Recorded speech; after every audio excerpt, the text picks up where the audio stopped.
que você está pensando sobre investir hoje em dia? Parece que não é um bom momento de investir, né? Depende no quê e depende do prazo, né? Então, assim, o que eu falo para os meus clientes é crises são ruins porque a gente perde dinheiro, tá todo mundo perdendo dinheiro, basicamente. Os meus únicos ativos que eu acho que está subindo agora são os meus ativos que têm a ver com petróleo e gás, bolsas e carros, que é uma coisa normalmente que perde dinheiro, né? Mas os automóveis, por causa da demanda alta do mercado de usados, o preço aumentou. Agora deu uma diminuidinha, mas deu uma boa aumentada. As bolsas de luxo, assim, subiram acho que 100%. Então, se fosse vender agora, são ativos com menos liquidez, né? Mas se você fosse vender, teria lá 100% de retorno. E os outros ativos, cripto caindo, ações na maior parte das vezes caindo. Renda fixa está subindo, mas quando você olha juros real, ele é muito pequeno, porque a nossa inflação está alta, a inflação no mundo todo está alta, não só no Brasil. Aliás, até do Brasil, por incrível que pareça, está menor do que outros lugares. Sim, mas... Que é uma loucura. Você confia nesses dados de inflação aí? Então, o dado de inflação, ele parece não ser muito próximo da nossa realidade, porque de fato não é. Como o IBGE mede a inflação, é uma cesta de produtos e de serviços e que tem uma metodologia para conseguir abranger todo o nosso país, que é muito grande. Então, ele pega uma cesta que ela é muito incipiente, ela tem muito a ver com alimentação e tal. Então, essa inflação que a gente vê aí dos 10% mais ou menos, ela não é a nossa inflação individual, das coisas que você consome. Lembrando que inflação, aí falando de inflação de preços, né, que é esse aumento dos preços. Então, você ter o que você consome, o quanto que é teu aluguel, quanto que você gasta de supermercado, quanto que você gasta de gasolina, quanto você gasta de Uber, no teu caso que você não tem carro. A tua inflação é diferente do índice de inflação oficial. Então, por isso que muitas vezes o que a gente vê na inflação no índice, que é correto aquela metodologia, e você pode até discordar de como é feita aquela metodologia, mas ela segue padrão internacional, é diferente da tua inflação oficial, a inflação real. Porque eu vejo as pessoas, eles estão pagando o dobro, o triplo, às vezes, nos produtos bem básicos, tipo leite, tá ligado? Sim. Então,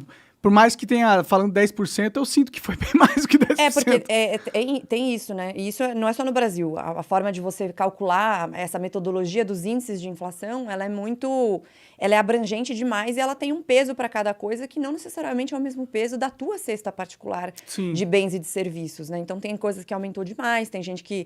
E esse negócio da gasolina, por exemplo, que você estava falando do corte, né, que a Rússia fez para a Europa, ele acaba tendo um prejuízo para toda a cadeia produtiva, porque é transporte, é tudo, é indústria. Então, assim, o que está acontecendo agora na Europa, que foi extremamente avisado que iria acontecer, por quê? Não por causa da guerra, que ninguém sabia que ia acontecer até acontecer, mas porque esse shift que eles fizeram para o ESG...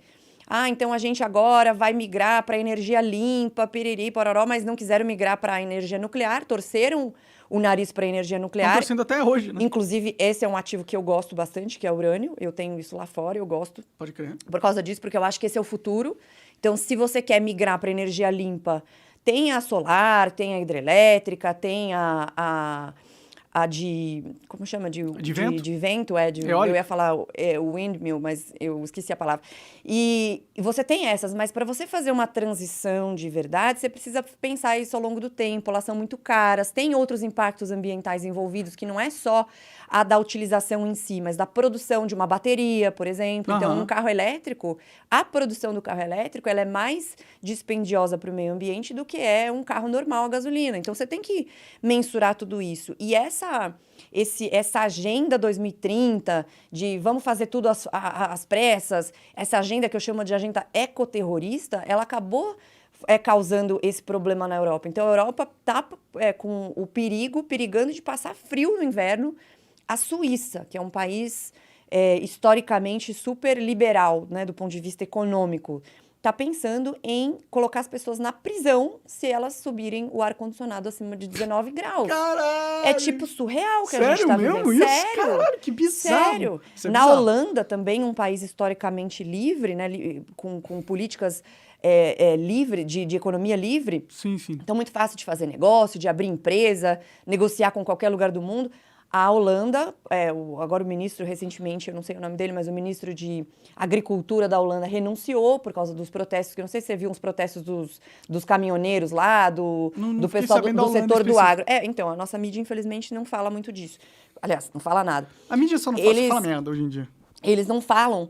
E tem acontecido protestos na Holanda porque eles passaram uma regulação para reduzir a produção de comida.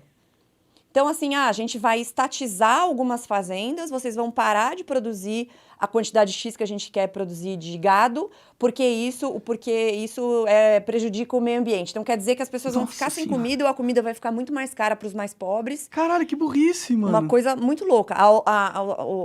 O Canadá está indo nessa mesma linha. Então, assim, mesmo países historicamente, economicamente livres, com governos mais progressistas, né? Então, Estado e governo são coisas diferentes. O Estado, ele demora um tempo até ele se tornar um Estado mais interventor. Depende da quantidade de vezes que o governo atual e os próximos fizerem esse shift para essa linha. Uhum. E esses governos estão fazendo isso. Então, essa história específica da energia, ela é muito grave porque ela tem sido feita há anos.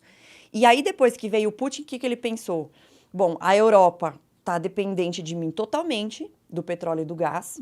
Existem algumas pessoas, até um secretário-geral que é dinamarquês, o sobrenome dele é Rasmussen, ele foi inclusive primeiro-ministro da Dinamarca. Ele falou, o Putin estava financiando ONGs na Europa para falar sobre clean energy. Então, ele punha grana nessas ONGs, para essas ONGs falarem, vamos parar a produção de petróleo, a gente não quer fracking, a gente não quer extração, tem que proibir oleoduto, tem que proibir tudo. Isso na Europa, principalmente, nos Estados Unidos também, mas principalmente na Europa. Depois de um tempo, eles começaram a fazer essa troca de petróleo e gás para solar, etc., e não a nuclear, fecharam as plantas nucleares na Alemanha, que é uma burrice gigantesca, porque é a energia mais limpa que tem, você só tem que tomar cuidado com a forma como é feito o descarte. Também para não explodir. Exato, mas assim, é possível de fazer, claro, é mais barato e é mais limpa. Então esse, para mim, por isso que eu tenho urânio, volto a dizer, para mim é o futuro. Mas enfim, ele começou a fazer esse financiamento para essas ONGs, e essas empresas, essas ONGs começaram a ter um impacto muito grande nos governos. Aí os governos progressistas começaram a dar esse shutdown na produção, na extração e na comercialização, na distribuição do petróleo e gás. Que é uma burrice imensa, Uma burrice imensa. Porque eles estão e assim, como atacando os como recursos mais estratégicos do país, comida e energia. Exato. E aí, petróleo, você fala, eu quero acabar com a produção de petróleo, etc. Não é assim.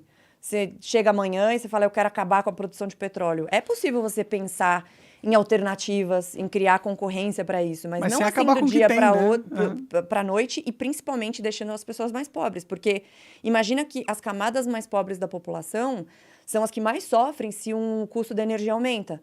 É mais caro para você tomar banho, é mais caro para você cozinhar. Toda a cadeia produtiva tem um impacto, porque fica mais caro para você distribuir. Então, eu vou tirar, sei lá... Até para produzir, né? Para produzir. Então, está se correndo um risco de colapso na Europa por causa desse problema da energia. Você acaba de assistir um corte do Monarch Talks. Agradeço demais, mas se você quiser ver o vídeo na íntegra e acompanhar ao vivo todas as transmissões, você tem que ir lá no rumble.com/monarch para não perder nada. Segue a gente lá.